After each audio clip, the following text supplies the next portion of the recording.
Hey everyone, this is Laura Gadenik with Laura Gadenik Astrology, and I'm here to give you the astrology for the weeks of April 1st through the 14th, 2024. I'm also a therapist, so I'll try to be offering more of a therapeutic lens so that we can work with the astrology and with the energy and utilize our free will to the best of our ability rather than being a victim to the cosmic energies. That being said, sometimes we don't have control over everything, and sometimes the best thing to do is to accept and go with the flow and work with what we're given. So starting on Monday the 1st, we have Mercury stationing retrograde at 27 degrees of Aries. Mercury retrogrades are always times of reflection, review, going back over something. And really, Mercury retrogrades are a time to slow down, reflect, do a lot of journaling. And this is going to be going over the part of your chart that contains Aries. So whatever house that is for you, those themes and topics are what are under review. And so that's going to be different for everyone depending on what your rising sign is. Each house obviously has different topics and themes associated with it. So if you just know where Aries is in your chart and what house that is, you can know more of what will be under review for you. And Mercury is going to be retrograding near an asteroid called Chiron, which is an asteroid relating to our wounds and where we've felt hurt and where healing needs to occur, or maybe where healing would feel good. And so part of this Mercury retrograde might be themes around reviewing a wound or something that's been painful for you, or something that we're sensitive about. And so, there might be, over the course of this Mercury retrograde, which is going on until April 25th, there might be more sensitive points, maybe more triggers. You might notice feeling more activated around something. And so while things are being brought up through being triggered, it's a really great opportunity to sit with those wounds and that pain, sit with the trigger and the hurt and be with it, and accept what is happening for you, accept the feelings and the emotions and feeling them and doing some work to remedy that. And that could look different for everyone, right?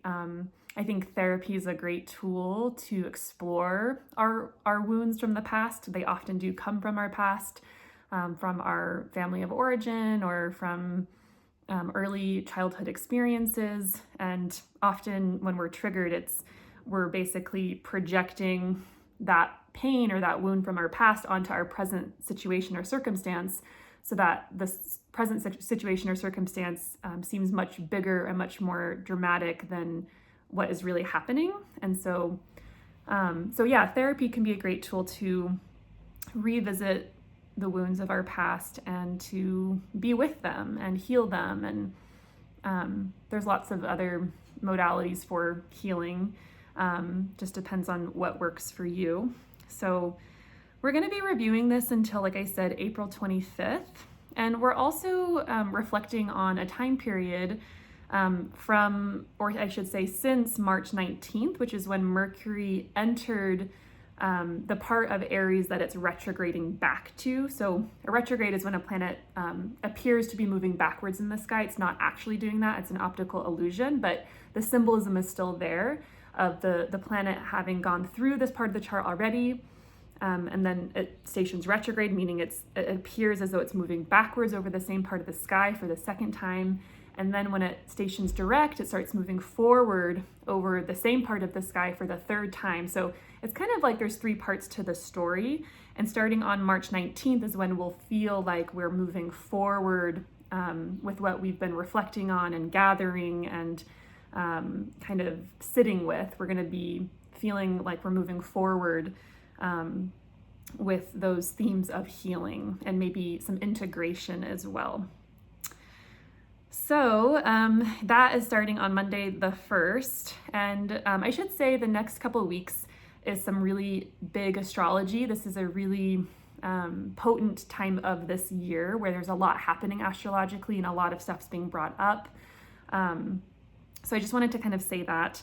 And also, if this is resonating for you, I would appreciate if, if you liked the channel, leave a comment. That helps the channel to grow. I'd love to hear from you. There's the subscribe button as well, because I'm really trying to grow this channel and offer more therapeutic astrology, because I don't think there's a lot of it out there. So, okay, so that being said, on Wednesday the 3rd, we have Venus in Pisces making a conjunction with Neptune in Pisces. And this is a really lovely, beautiful energy. Venus is the goddess of love, pleasure, beauty, romance, what is coherent and naturally in order, which one could say that might be maybe a working definition of beauty. And Neptune is a planet about dreams, forgiveness, acceptance, also loss and grief. So with Venus and Neptune coming together in Pisces, a very romantic, mystical, magical sign, this is a highly romantic energy, a highly romantic combination, and there's a lot of idealism in relationships and in art, in love, in beauty. It's a really great time to make art, to be expressive and creative and get into any sort of flow state, however you might do that. Music and dance are really wonderful ways to connect with this energy, because Pisces is very musical and creative and is all about like kind of the flowing arts and the healing arts. Venus and Neptune coming together can also, like I said, there's it's a very romantic energy, so really good time to connect with your loved ones, and even like talk about, what's been coming up for both of you in the relationship. Pisces is very much so about emotion and recognizing and being in tune with the undercurrents of emotion, of what's really happening. So it's a really nice time to talk about what's going on for you and the other person in a very open way, and for there to be acceptance around that, and even forgiveness if there's been some sticky parts in a relationship. But this is really like Venus and Neptune coming together is really about love. It's really about not only kind of romantic love, but kind of a divine love of like, what does it mean to love someone, and what does that look like in action? And kind of thinking about those higher principles, maybe those more spiritual principles of love and what it means to love someone and to show love. And that's something that, I think that's a good thing to reflect on while leading up to this Venus-Neptune conjunction.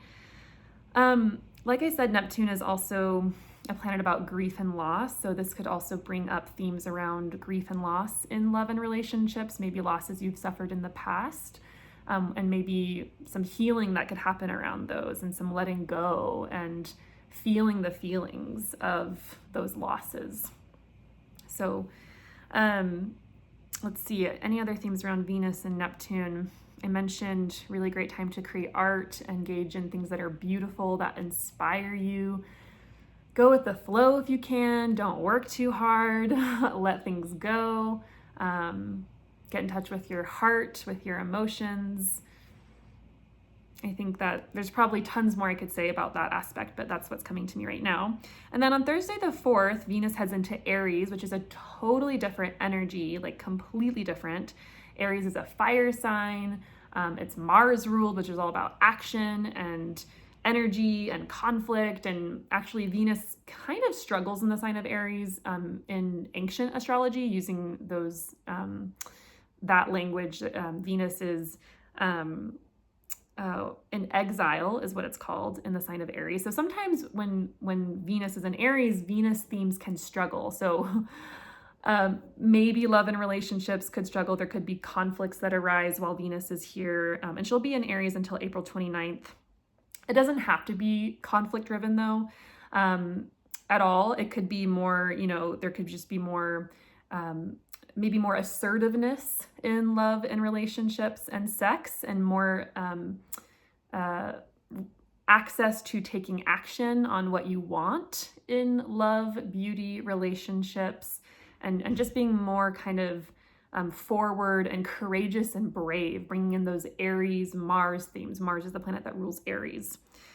And, with the whole conflict thing, with, conflict could arise, and it could be about having the courage to address the conflict, and having courage to express yourself in love and express yourself in beauty and in art, and being a bit more bold, being a bit more daring. Also, Venus represents the feminine principle, and that could, take many shapes. It's not just about people who have uteruses, although people who have uteruses could be included in Venus archetype. But there's really kind of, Venus being about the feminine principle, there might be desire to take action and be courageous around the feminine principle. So that could look like being more driven to be bolder around women's rights, around, even like queer rights, people who identify as women, and that is included in the term women anyway. So yeah, there could be just more drive to organize around equality around the feminine. Okay, so like I said, Venus will be in Aries until April 29th. And then Saturday the 6th, Venus makes a sextile to Pluto. Sextiles are easeful aspects. Pluto is a planet about getting beneath the surface of things, uncovering what has been hidden perhaps. This is a very erotic energy, so Venus sextiling Pluto could bring up a lot of sexual desire. And like I said, Pluto rules things beneath the surface of things. So this can signify getting to the bottom of something in a relationship and diving deep. There could be discovering or uncovering what you deeply love and value. Venus representing what we love, what brings us joy, what we value. And once again, that theme around passion for justice regarding the feminine principle. So whatever that looks like for you. Okay, then on Monday the 8th, we have a solar eclipse at 19 degrees of Aries. So we are in eclipse season.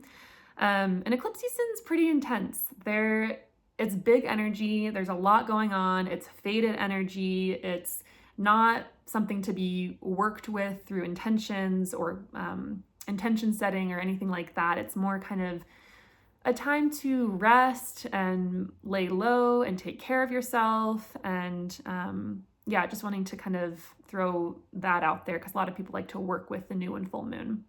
So this solar eclipse is at 19 degrees of Aries, and it's exactly conjunct, meaning it's like right on top of the asteroid Chiron, which I just spoke about a little earlier with the Mercury retrograde.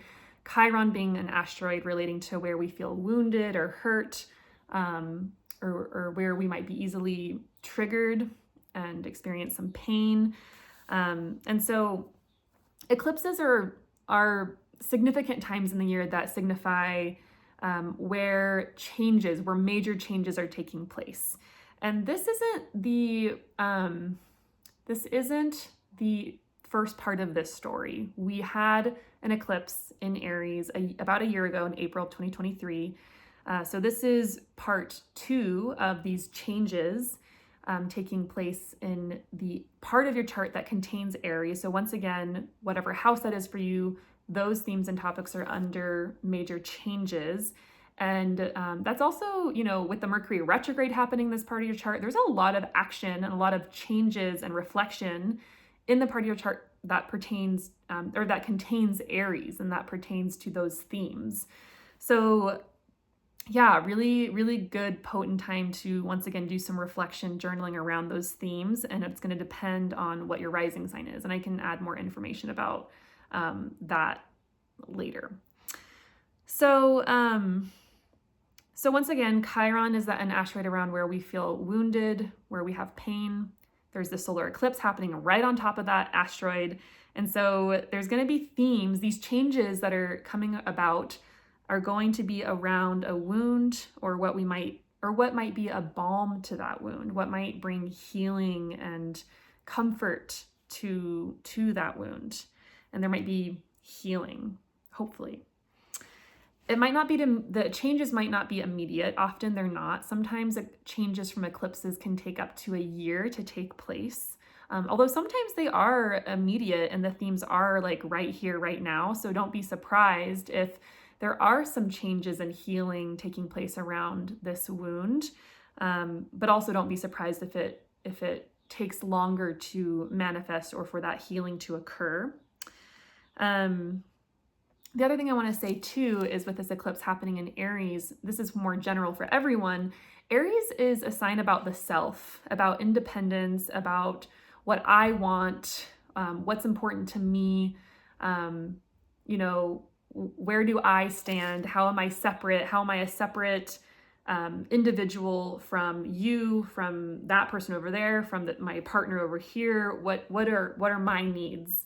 Whereas Libra, the sign opposite, and where we just had an eclipse 2 weeks ago, is a sign about a sign about relationships. How do we get along? How do we compromise? How do we have agreements and commitments? And like, what's the being that comes into form from the two of us coming together?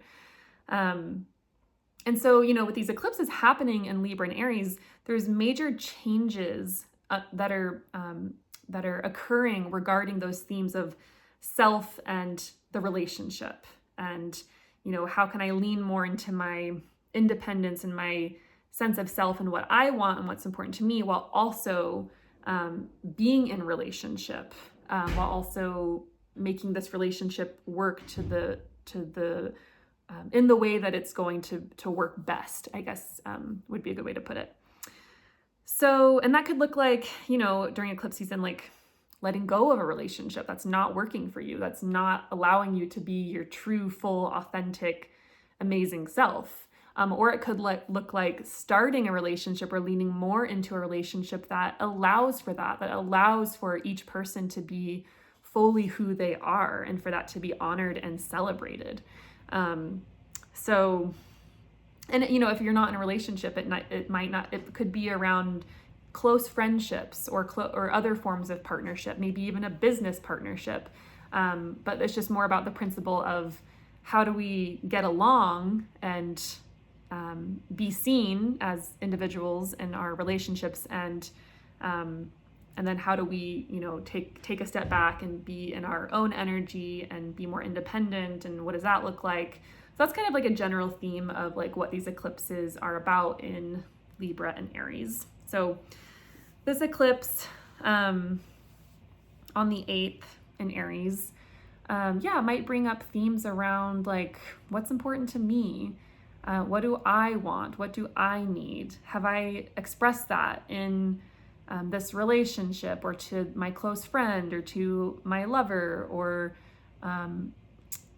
my business partner, and what are ways that I can more authentically express what I'm needing and wanting. Okay, Wednesday the 10th, we have Mars coming up to a conjunction with Saturn in Pisces. You will have felt this probably for the last week and a half maybe. Mars is a planet about action, energy, motivation. Saturn is about discipline and hard work. So Mars and Saturn coming together indicates that you might be working really hard on something. And it's important to pace yourself, go slow, take care of yourself, and rest, because this could feel overwhelming if we're not careful. And we might even feel like there are just limits to our energy. Saturn is limits, boundaries, saying no. Mars is our energy. Mars is also, you can think about like pressing on the gas. Mars wants to go, go, go. And Saturn is maybe the brakes, saying no, stop. So there might be some push and pull between that sense of wanting to do, and then Saturn being like, we got to rest, or we got to go slow, or we got to think about what's sustainable. So those things might be present.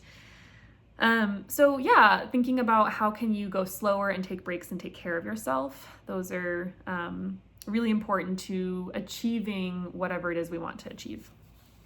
And in Pisces is a sign about magic, the dream, like what is mystical, what is compassionate. So they might be working hard towards something that is maybe a compassion project, or more of a imaginative project or a creative project. So, okay, and then Thursday the 11th, the Sun makes a conjunction with Mercury retrograde.